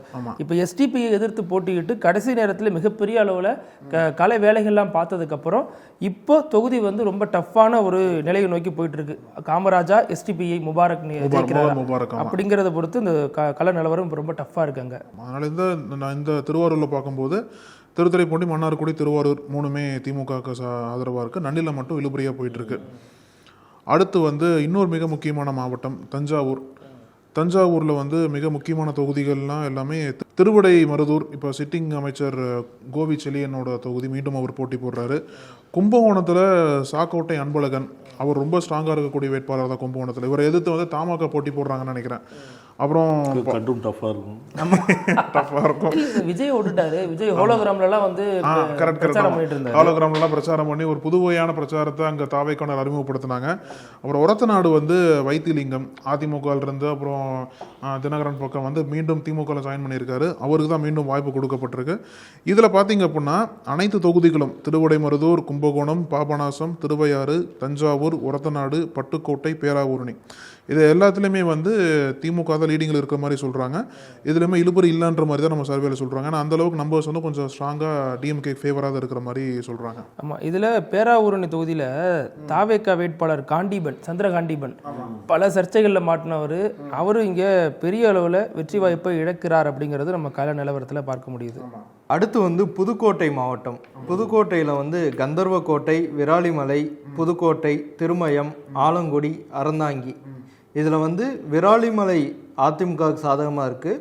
மிச்ச 5 தொகுதிகளுமே திமுகவுக்கு சாதகமாக இருக்குது. அதாவது கந்தர்வக்கோட்டை, புதுக்கோட்டை, திருமயம், ஆலங்குடி, அறந்தாங்கி இந்த 5ம் திமுக சாதகமாக இருக்குது. விராலிமலை யார்? சி விஜயபாஸ்கர் அவருடைய கோட்டை அது. அவங்க பொண்ணும் வந்து பிரச்சாரம் பண்ணாங்க. இந்த தடவை முக்கியமான விஷயம் என்னன்னா, அடுத்த தலைமுறை நிறைய பேர் வந்து பொதுவாக அந்த வீட்டுக்கு வீடு போகிறது மறைமுகமாக பிரச்சாரம் பண்ணிகிட்டு இருப்பாங்க, வெளியில் தெரியாது. இந்த தடவை எல்லாருமே அந்த பிரச்சார வாகனத்தில் ஏறி மைக்கை பிடிச்சே பேச ஆரம்பிச்சிட்டாங்க. இதில் பார்த்தோம் அப்படின்னா திருமயம் அமைச்சர் ரகுபதியோட ஏரியா, அவர் வந்து அங்கே பெரும்பான்மையான வாக்கு வித்தியாசத்தில் முன்னிலை பெறுவார் அப்படிங்கிறது நம்ம கருத்து கணிப்பினுடைய முடிவாக இருக்குது. அது மாதிரி ஆலங்குடி, அதுவும் அமைச்சர் தொகுதி, மெய்யநாதன் தொகுதி, அங்கே அவர் முன்னிலை பெறுகிறார். அதே மாதிரி பார்த்தோம் கந்தர்வக்கோட்டை, கடந்த முறை கம்யூனிஸ்ட் கொடுத்தாங்க, இந்த முறை அதே வேட்பாளர் தான் நிற்கிறார் சின்னதுரை. அங்கே கம்யூனிஸ்ட் முன்னிலை பெறுகிறாங்க. அந்த வகையில் இந்த புதுக்கோட்டையை பொறுத்த வரைக்கும் இருக்கிற 6 தொகுதியில் ஒரு தொகுதியில் மட்டும் அதிமுக முன்னிலை பெறுது. போன தடவை நம்ம அந்த 119 தொகுதிகளுக்கு சர்வே பார்த்தோம். அப்போ வந்து கோயம்புத்தூர் வரைக்கும் வந்துட்டீங்க, திருப்பூரை சொல்லாமல் விட்டீங்களேன்னு நிறைய பேர் எதிர்பார்த்தாங்க. ஸோ வந்து திருப்பூர் இந்த தடவை வந்திருக்கு. திருப்பூரை பொறுத்த வரைக்கும் தாராபுரம், காங்கேயம், அவினாசி, திருப்பூர் வடக்கு, திருப்பூர் தெற்கு, பல்லடம், உடுமலைப்பேட்டை, மடத்துக்குளம் இந்த தொகுதிகள்லாம் இருக்குது. இதில் தாராபுரம், காங்கேயம், அவினாசி, திருப்பூர் தெற்கு இதெல்லாம் வந்து திமுகவுக்கு ஆதரவாக இருக்குது. திருப்பூர் வடக்கு, பல்லடம், உடுமலைப்பேட்டை, மடத்துக்குளம் இதெல்லாம் அதிமுகவுக்கு ஆதரவாக இருக்குது. திருப்பூர் தெற்கை பொறுத்த வரைக்கும் மேயராக இருந்த தினேஷ் வந்து இந்த தடவை போட்டிடுறாரு திமுக சார்பாக. அவருக்கு தான் வெற்றி வாய்ப்பு. இதை எதிர்த்து போட்டிடுறது பிஜேபி, அதனால் இங்கே ரொம்ப வெற்றி வாய்ப்பு அவருக்கு அதிகமாக இருக்குது. காங்கேயம் அண்ணன் சொல்லுவாங்க, மூப்பை சாமிநாதன், அவர் வெற்றி வாய்ப்பு அதிகமாக இருக்கிறதாக கருத்து. வெள்ளக்கோவில இருந்தார், அதில் ஜெயிச்சார். அப்போ காங்கேயம் தொகுதி மாறி பிரித்து வந்துருக்குது. இப்போ பேரே வெள்ளக்கோவில் சாமிநாதன் அப்படி தான் சொல்லுவாங்க. அவருடைய அணுகுமுறை ரொம்ப சாஃப்டாக பேசுவார், ரொம்ப அதிர்ந்து பேச மாட்டார். என்னதான் கோவப்பட்டு நீங்கள் கேள்வி கேட்டாலும் மென்மையாக அப்படி பேசுவார். அதே போல் தான் தொகுதி மக்கள்கிட்டையும் மென்மையான ஒரு அணுகுமுறை. உதயநிதிக்காக கட்சி பொறுப்பே விட்டு கொடுத்தவர். ஆமாம் ஆமாம், ரொம்ப அவருக்கு தொகுதி சாதகமாக தான் இருக்குது. அவர்கிட்ட பேசும்போது என்ன சொல்கிறாருன்னா, திட்டங்களை நிறையா கொண்டு சேர்த்துருக்குறோம், அதனால் வெற்றி வாய்ப்பு நிறையா இருக்குது அப்படின்னு ஒரு மிகப்பெரிய பட்டியலை போடுறாரு. குடிநீர் பிரச்சனையை தீர்த்து வச்சுருக்குறோம், சாலைகள் விரிவாக்கம் இந்த மாதிரிலாம் பண்ணியிருக்கிறோம், அதனால் வந்திருக்கு, நல்லா இருக்குது. இதில் அது மாதிரி அவினாசி முக்கியமான தொகுதி. இந்த டீலிமிட்டேஷன் கொண்டு வந்து இங்கே பெரிய அளவில் தமிழக எம்பிக்கெல்லாம் நாடாளுமன்றத்தில் போய் பிரச்சாரம் பண்ணிகிட்டு இருக்கப்ப, அதாவது அந்த டீலிமிட்டேஷனுக்கு எதிராக பேசிகிட்டு இருக்கப்ப லோக்கல் தொகுதி அவினாசியில் போய் எல்முருகன் பிரச்சாரம் பண்ணிட்டு இருந்தார். அங்கே என்ன வேணாலும் பண்ணிக்க, இங்கே நான் வந்து என் தொகுதியை நான் கண்ட்ரோல் பண்ணுறேன் அப்படிங்கிற பேரில் அந்த அவினாசி தொகுதியில் எல்முருகனை எதிர்த்து திமுக சார்பாக கோகிலாங்கிற இளம் பெண் போட்டிடுறாங்க. இதில் திமுக சார்பாக போட்டிடுற கோகிலாவுக்கு தான் வெற்றி வாய்ப்பு அதிகம். ஒரு மார்ஜினில் ஒரு 6% வித்தியாசத்தில் இவங்க வெற்றி பெறுவாங்க அப்படிங்கிறது நம்ம கருத்து கணிப்போட முடிவாக இருக்குது. இதில் பார்த்திங்கன்னா அடுத்து பல்லடம் பார்த்திங்கன்னா டிஎம்கே ஏடிஎம்கே நேரடியாக மோதுது, ஆனாலும் இதில் அதிமுகவுக்கு தான் செல்வாக்கு அதிகமாக இருக்குது. திருப்பூர் வடக்கும் அப்படி தான், கம்யூனிஸ்ட்டு மோதுறாங்க அதிமுகவோட. சின்னத்தின் அடிப்படையில் அதிமுகவுக்கு முக்கியத்துவம் பெறுறாங்க இந்த பகுதியில். இதில் திருப்பூர் வடக்கில் தான் சத்யபாமா போட்டிடுறாங்க. செங்கோட்டையினுடைய ஆதரவாளராக இருந்து தாவேக்கால போய் சேர்ந்தவங்க, அவங்களுக்கு அங்கே பெரிய அளவில் இல்லை அப்படிங்கிறதான் நிதர்சனமாக இருக்குது கள நிலவரம். அதே மாதிரி அடுத்து நம்ம கள்ளக்குறிச்சி பார்த்திங்க அப்படின்னா அதில் 4 சட்டமன்ற தொகுதிகள் இருக்குது. உளுந்தூர்பேட்டை, ரிஷிவந்தியம், சங்கராபுரம், அப்புறம் கள்ளக்குறிச்சி. இதில் வந்து பார்த்திங்கன்னா உளுந்தூர்பேட்டையும் ரிஷிவந்தியமும் சங்கராபுரமும் திமுகவுக்கு ஆதரவாக இருக்குது. கள்ளக்குறிச்சி மட்டும் அதிமுக சப்போர்ட் பண்ணுற மாதிரி சர்வேல சொல்கிறாங்க. கள்ளக்குறிச்சியில் விசிகா சார்பாக மாலதி போட்டிடுறாங்க, திருமாவளவனுடைய சகோதரி மகள் போட்டிடுறதா இருந்தது. அந்த இதில் அவங்க பின்னடைவை சந்திக்கிறாங்க. அது மாதிரி சங்கராபுரத்தில் ஒரு சுவாரஸ்யம் என்னன்னா, உதயசூரியன் சின்னத்தில் நிற்கிறவர் பேரும் உதயசூரியன் தான். அதில் உதயசூரியன் சின்னம் முன்னிலை பெறுகிறது அந்த பகுதியில். ஆமாம். ரிஷிவந்தியம் வசந்தம் கார்த்திகேயன் முன்னிலை பெறுகிறார், எதிர்த்து பாமக போட்டியிடுது. உளுந்தூர்பேட்டையில் திமுக முன்னிலை பெறுகிறது. அந்த மாதிரி அந்த 4 தொகுதிகளில் ரிஷிவந்தியம் தேமுதிக கேட்டாங்க. அவர் ரொம்ப பயந்து போயிருந்தார். இல்லைனா நம்ம தொகுதியெல்லாம் வேலை பார்த்து வச்சுருக்கோம், தொகுதி போயிடுமோன்னு தேமுதிக கூட்டணியில் சேர்ந்த உடனே ரொம்ப அப்செட்டாக இருந்தாராம். தேமுதிக போட்டியிடும் பட்டியல் அப்படின்னு வந்ததுக்கப்புறம் தான் அவர் நிம்மதியானாராம் வசந்தம் கார்த்திகேயன். ஆஹா, தொகுதியை நமக்கு வந்துருச்சு அப்படின்னு. அடுத்து வந்து பார்த்திங்கன்னா தென்காசியில் வந்து சங்கரன் கோவில், வாசுதேவநல்லூர், கடையநல்லூர், தென்காசி, ஆலங்குளம் அப்படி 5 தொகுதிகள். இதில் வாசுதேவநல்லூர், கடையநல்லூர், தென்காசி 3 தொகுதிகள் வந்து திமுகவுக்கு ஆதரவாகவும், சங்கரன் கோவில், ஆலங்குளம் 2 தொகுதிகள் வந்து அதிமுகவுக்கு ஆதரவாகவும் இருக்கிறதா நம்ம சர்வேல சொல்கிறாங்க. இதில் தென்காசி கடையநல்லூர் பார்த்தீங்கன்னா மதிமுக வேட்பாளர் அவர் வந்து முன்னிலை பெறுகிறார். வாசுதேவநல்லூரில் ஆனந்தன் ஐயாச்சாமி ஜோகோ நிறுவனரே பணம் அனுப்பி இப்போ சிக்கியிருக்கிறதாலாம் திமுக போன்ற பாஜக வேட்பாளர் தான் அவர். ஆமாம், பாஜக வேட்பாளராக களமிறங்குறாரு. ஆனாலும் வாசுதேவநல்லூரில் ராஜா போட்டிக்கிறார், ஏற்கனவே எம்எல்ஏவாக இருந்தவர். அவருக்கு இந்த முறை வெற்றி வாய்ப்பு அதிகமாக இருக்குது. சங்கரன் கோவிலில் அதிமுக கூட்டணி முன்னிலை பெறுகிறது. ஏன்னா இந்த சைடில் காங்கிரஸ் போட்டியிடுது சங்கரன் கோவிலில், அதையும் பார்க்க வேண்டியதாக இருக்குது. குறிப்பாக ஆலங்குளத்தில் வந்து மனோஜ் பாண்டியன் போட்டிடுறாரு. ஆனாலும் இந்த தேர்தலில் இரட்டை இலை முன்னிலை பெறுறதுக்கான வாய்ப்பு அதிகம் அப்படிங்கிறது நம்மளுடைய கருத்து கணிப்பின் அடிப்படையில் தெரிய வருது. மனோஜ் பாண்டியன் வந்து முதல் முறையாக திமுக சின்னத்தில் போட்டி போகிறார். பட் இருந்தாலும் ஏதோ ஒரு வகையில் பின்னாடி வந்து தான் சொல்கிறாங்க. அப்புறம் அப்படியே நம்ம சென்னை பக்கம் வந்தோம் அப்படின்னா செங்கல்பட்டில் சோழிங்கநல்லூர் தமிழ்நாட்டுடைய ஒரு பெரிய தொகுதின்னு சொல்லலாம். சோழிங்கநல்லூர் ஐடி ஹப்பு, அப்புறம் பல்லாவரம், தாம்பரம், செங்கல்பட்டு, திருப்போரூர், செய்யூர், மதுராந்தகம். இதில் வந்து மதுராந்தகத்தை தவிர்த்து மீதி அனைத்து 6 தொகுதிகளும் செய்யூர், திருப்போரூர், செங்கல்பட்டு, தாம்பரம், பல்லாவரம், சோழிங்கநல்லூர் எல்லாமே திமுகவுக்கு சப்போர்ட் பண்ணுற மாதிரி இருக்குது. மதுராந்தகம் மட்டும் அதிமுகவுக்கு சப்போர்ட் பண்ணுற மாதிரி சர்வேல சொல்கிறாங்க. இதில் பல்லாவரத்தில் அனகி முருகேசன் முன்னிலை பெறுகிறார். அங்கே தான் வந்து நாம் தமிழர் சார்பாக டாக்டர் கார்த்திகேயன் அவர் இந்த ஊடகவாதங்கள் அடிக்கடி பேசுகிறார். அவங்க வந்து ஐஜேக போட்டி போடுறாங்க பல்லாவரம். ஆமாம். இல்லை, தாம்பரத்தில் கடைசி நேரம் வரைக்கும் திமுக வேட்பாளர் கடந்த எம்எல்ஏ தராமல் புதுசாக கொடுத்துட்டீங்களேங்கிற பிரச்சனை பெருமளவில் போயிட்டு இருந்தாலும் களத்தில் அது பெரிய அளவில் தாக்கத்தை ஏற்படுத்தலை. திமுக தான் முன்னிலை பெறுகிறது அப்படிங்கிறத பார்க்க முடியுது. அதே மாதிரி ஆமாம். இவர் வந்து சோழிங்கநல்லூரில் தான் வந்து பனையூர் இருக்குது. பனையூர்னாலே விஜயோட வீடு தான் ஞாபகத்துக்கு வரும். ஸோ அவரோட அன்புமணி அங்கே தான் இருக்கார். ஆமாம். ஸோ அவரோட சொந்த தொகுதி.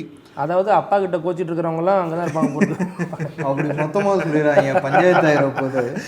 அதே மாதிரி அடுத்து வந்து பார்த்திங்க அப்படின்னா திருப்பத்தூரில் வந்து 4 தொகுதிகள் இருக்குது. வாணியம்பாடி, ஆம்பூர், ஜோலார்பேட்டை, திருப்பத்தூர். இந்த 4ல் வந்து 2 திமுக 2 அதிமுக. 2 திமுக எதுன்னு கேட்டிங்க அப்படின்னா ஆம்பூரும் திருப்பத்தூரும் திமுக சப்போர்ட் இருக்குது. ஜோலார்பேட்டையும் வாணியம்பாடியும் அதிமுக ஆதரவாக இருக்கிறதா சர்வேல சொல்கிறாங்க. வாணியம்பாடி கூட்டணி, திமுக கூட்டணி. இப்போ திருப்பத்தூரில் பார்த்தீங்க அப்படின்னா ஜோலார்பேட்டை அங்கே வந்து எதுக்கு அதிமுக ஃபேவராக இருக்குது அப்படின்னா அங்கே கேசி வீரமணி முன்னாள் அமைச்சர், அவரோட சொந்த தொகுதி. அவர் அங்கே கொஞ்சம் ஸ்ட்ராங்காக இருக்கிற மாதிரி அங்கே அவருக்கு கொஞ்சம் ஃபேவராக போகுது. துரைமுருகனோட உறவினர். ஆமாம், அப்படி கூட சொல்லலாம். வாணியம்பாடி வந்து பார்த்தீங்க அப்படின்னா IUML, இந்தியன் யூனியன் முஸ்லீம் லீக், அது சார்பாக சையத் பரூக் பாஷா அப்படின்றவர் நிற்கிறாரு. பட் அவருக்கு அகைன்ஸ்டாக நிற்கக்கூடிய அதிமுக வேட்பாளர் செந்தில்குமாருக்கு தான் களம் வந்து ஃபேவராக இருக்கிற மாதிரி சொல்கிறாங்க. அடுத்து அப்படியே வந்து ராணிப்பேட்டை வந்தீங்கன்னா ராணிப்பேட்டையில் அரக்கோணம், சோளிங்கர், ராணிப்பேட்டை, ஆற்காடு. இதில் சோளிங்கர், ராணிப்பேட்டை, ஆற்காடு இந்த 3 தொகுதிகளிலுமே வந்து திமுகவுக்கு ஆதரவாக தான் களம் இருக்குது. ராணிப்பேட்டைனாலே அமைச்சர் காந்தி. அப்போ இப்போ தான் சமீபத்தில் வந்து அவர் பையனுக்கு சீட் கொடுக்கப்பட்டது. அப்புறம் பையனை விட்டு கொடுத்தார் அப்பாக்காக. மீண்டும் காந்தி வாங்கினாரா? ஆமாம், காந்தி மீண்டும் போட்டி போடுறாரு. களம் அவருக்கு சாதகமாக தான் இருக்குது. அரக்கோணத்தில் மட்டும் அதிமுகவுக்கு ஃபேவராக இருக்கிற மாதிரி சொல்கிறாங்க. அரக்கோணத்தில் விசிக சார்பாக எழில் கரோலின் நிற்கிறாங்க. அங்கே கொஞ்சம் பின்னடைவை சந்திக்குது திமுக கூட்டணி. ஆனால் பெரிய வித்தியாசம் இல்லை, ஒரு 3% வாக்கு வித்தியாசம் தான். இன்னமும் நெருக்கி பிடிச்சாங்கன்னா அதை எட்ட முடியும் அப்படிங்கிறதான் கள நிலவரமாக இருக்குது. நம்மளோட இறுதி மாவட்டம் சர்வேக்கிலே வந்து லாஸ்ட் பகுதிக்கு வந்தாச்சு. மயிலாடுதுறையில் வந்து சீர்காழி, மயிலாடுதுறை, பூம்புகார் அப்படின்ற 3 தொகுதிகள் இருக்குது. இல்லை, சீர்காழியில் வந்து மதிமுக வேட்பாளர் நிற்கிறாரு, அவர் அங்கே லீடிங்கில் இருக்காரு. 3மே வந்து திமுக லீடிங் தான்.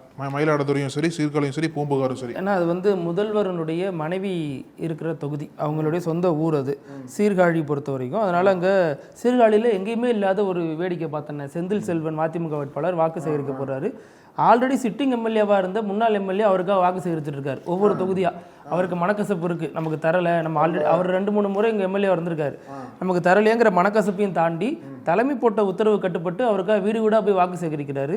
அது அங்கே வந்து ஒரு ப்ளஸ்ஸாக பார்க்கப்படுது. அந்த அடிப்படையிலையும் அவருக்கு ஒரு முக்கியத்துவம் கிடைக்குது. செந்தில் செல்வன் முக்கியத்துவம் வாய்ந்த நபராக அங்கே முன்னிலை பெறுகிறார். அது பெரிய விஷயம் தானே. ஆமாம், சில பேர் சீட்டு கிடைக்கிறவங்க வீட்டை விட்டு வெளில வராமல் இருக்கிறாங்க. ஆமாம், பதவி கட்சி பதவி வேண்டாம், அகேன்ஸ்டாக வேலை பார்க்குறாங்க. நல்லா இருக்கு. எவ்வளவு கருத்து கணிப்புகள் வந்தாலும் கடைசி நேரத்தில் ஓட்டு போடுறவங்க மனநிலை தான் இங்கே யார் ஜெயிக்க போகிறாங்கிறத தீர்மானிக்க போகுது. ஓட்டு எண்ணும் போது தான் யார் உறுதியான வெற்றி அப்படிங்கிறதும் தெரிய போகுது. ஸோ அது வரைக்கும் காத்திருக்கலாம். தெளிவான அனலைசிஸ் வேணும் அப்படின்னா நக்கீரன் புக்கில் நம்ம வந்து ஃபுல்லாக போட்டு பேசுறது பூரா நக்கீரன் புக்கு கடந்த இதழிலையும் இந்த இதழிலையும் தெளிவாக இருக்குது. வாங்கி கூட நம்ம வந்து பார்த்துக்கலாம். அதான் நான் முதலே சொன்ன மாதிரி தான். இப்போ கடைசி நேரத்தில் கூட ஏதாவது ஒரு ட்ரெண்ட், எந்த கட்சி வந்து ஏதாவது ஒரு அறிவிப்புகளோ இல்லை ஏதாவது ஒரு ட்ரெண்டிங் ஏதாவது ஒன்று செஞ்சு விட்டாங்கன்னா அது ஆதரவு கூடலாம். இல்லை நம்மளை மாதிரி பல பேர் கருத்து கணிப்புகளை வெளியிடலாம். இதில் வந்து சாதக பாதகம் தெரிஞ்சு ஓஹோ நமக்கு இங்கே தொய்வாக இருக்கா, இங்கே ஒரு சுணக்கம் இருக்கான்னு சொல்லி கட்சிக்காரங்களை வேலை வாங்குறதுலையும் அந்த வெற்றி வாய்ப்புகள் மாறணும். 4-3% தானே பெரும்பாலும் அந்த வித்தியாசங்கள் வருது இந்த திமுக கூட்டணிக்கும் மற்றவங்களுக்கும். அந்த வித்தியாசத்தெல்லாம் ஏற்படுத்துறது தாவேக்காவா இருக்கு. இதில் தாவேக்காவோட ரோல் ரொம்ப முக்கியமானது. முக்கியமான விஷயம் என்னன்னா, ஆத்தூர் திண்டுக்கல்ல இருக்க ஆத்தூர் தொகுதி எப்பயுமே தெரியும். ரிசல்ட் வரப்ப யார் அதிக வாக்குகள் வித்தியாசத்தில் ஜெயிக்கிறாங்கன்னு பார்த்தா அங்கே ஐ பெரியசாமி அவர் தான் அமைச்சராகவும் இருக்கார். இந்த தடவை அவரோட வாக்கு அந்த வித்தியாசமே குறையிறதுக்கு வாய்ப்பு இருக்குது அப்படின்னு சொல்கிறாங்க. அதுக்கு காரணம் தாவேக்காவா இருக்குது அப்படிங்கிறதும் சொல்கிறாங்க. இப்படி நிறைய இடங்களில் இந்த வாக்கு வித்தியாசத்தை குறைக்கும் பணியில் வந்து தாவேக்கா முக்கிய இடத்துல இருக்குது. அது மாதிரி இந்த எலெக்ஷனை பொறுத்த வரைக்கும் ஒரு சுவாரஸ்யம் என்ன அப்படின்னா, சீர்காழி தொகுதியில் எந்த சின்னம் வந்து அங்கே வெற்றி பெறுதோ அந்த கட்சி தான் ஆட்சியை பிடிக்கும் அப்படிங்கிறது ஒரு நம்பிக்கை அந்த கட்சியில் இருக்கக்கூடியவங்களோட தொடர்ந்து இது வரைக்கும் அப்படி தான் நடந்திருக்கு. அதனால தான் இந்த முறை சீர்காழி தொகுதியில் மதிமுக தனிச்சின்னம் கொடுத்தப்ப துர்கா ஸ்டாலின் தலையீட்டின் பேரில் அது வந்து உதயசூரியனாக மாறுனுச்சு. அந்த ஒரு நம்பிக்கையின் அடிப்படையிலையும் இந்த தேர்தல் பார்க்கப்படுது. இதில் முன்னிலையிலும் சீர்காழி தான் முன்னிலை வருது. கள நிலவரத்தில் தான் தெரியும் என்ன எப்படி இருக்குது, இது வெறும் நம்பிக்கையா அல்லது மூட நம்பிக்கையா அப்படிங்கிறது. ஆமாம் ஆமாம், பட் இருந்தாலும் சுவாரஸ்யமான தகவல் தான். அது திமுகவுக்கு ஆதரவான ஓட்டு அப்படியே தான் இருக்குது. ஆமாம் ஆமாம், நம்ம பார்த்த வரைக்கும் பேசின வரைக்கும் இப்போ நம்ம எடுத்த சர்வேல வந்து எல்லாருமே நக்கீரனில் நல்ல அனுபவம் வாய்ந்தவங்க தான். அந்த சர்வே எடுத்தவங்க ரிப்போர்ட்டர்ஸ் எல்லாமே அனுபவம் வாய்ந்தவங்க, பல தேர்தலில் சந்தித்தவங்க தான். அவங்க தான் அவங்கள வச்சு தான் எடுக்க சொல்லுது. திமுகவுக்கு திமுக ஓட்டு ஆதரவான ஓட்டு அப்படியே தான் இருக்குது. திமுகவுக்கு எதிரான ஓட்டு இருக்கு இல்லையா, அதுதான் பெரியது. இப்போ திமுகவை அதிமுக திட்டுது, பாஜக திட்டுது, நாம் தமிழர் திட்டுது, விஜய் திட்டுறாருங்கிறப்ப அந்த ஓட்டுகள் தான் உடையுது. இப்போ விஜய் வந்து அதிமுகவை ஹெவியாக அட்டாக் பண்ணியிருந்தாருன்னா திமுக ஹெவியாக அதிமுக அட்டாக் பண்ணுது. கணிசமான வாக்குகளை அவங்களும் பெறுறாங்க. ஆமாம், இல்லை விஜய் பாஜக அதே ஃபோர்ஸில் அட்டாக் பண்ணியிருந்தாருன்னா திமுக வாக்குகளை உடைக்கலாம். ஆனால் இவர் மாற்றி ரூட் எடுத்து திமுக உடைச்சது தான் இந்த சிதறலுக்கு காரணம் அப்படிங்கிறது புரியுது. நீங்கள் சொன்ன மாதிரி திமுகவுக்கு எதிரான வாக்குகள் அதுதான் சிதறுதுன்னு சொல்லியிருந்தீங்க. அதுக்கு முக்கிய காரணம் என்னன்னா, திமுகவும் அதிமுகவை தான் எதிர்த்தரப்பாக நிப்பாட்டுது, தாவேக்காவும் திமுகவை தான் எதிர்த்தரப்பாக நிப்பாட்டுது, நாம் தமிழரும் திமுகவை தான் எதிர்த்தரப்பாக நிப்பாட்டுறாங்க. அப்படிங்கிறப்ப இந்த பக்கம் ஒரே ஒருத்தர், இந்த பக்கம் 3 பேர். இதுதான் அந்த சிதறலுக்கு காரணம். நக்கீரன் டிவிக்கு சப்ஸ்கிரைப் செய்யுங்கள். உங்கள் ஆதரவே எங்கள் பலம். ஆசிரியர்களுக்கு நண்பனாகவும் மாணவர்களுக்கு ஆசானாகவும் திகழும் தேர்வு வழிகாட்டி. ஒவ்வொரு பாடத்திற்கும் அனுபவமிக்க ஆசிரியர்களின் துல்லியமான தெளிவான விடைகள். CNC இருக்கு, தேர்வு பயம் எதற்கு? இது தீரன் பப்ளிஷிங் ஹவுஸ் விற்பனை வெளியீடு.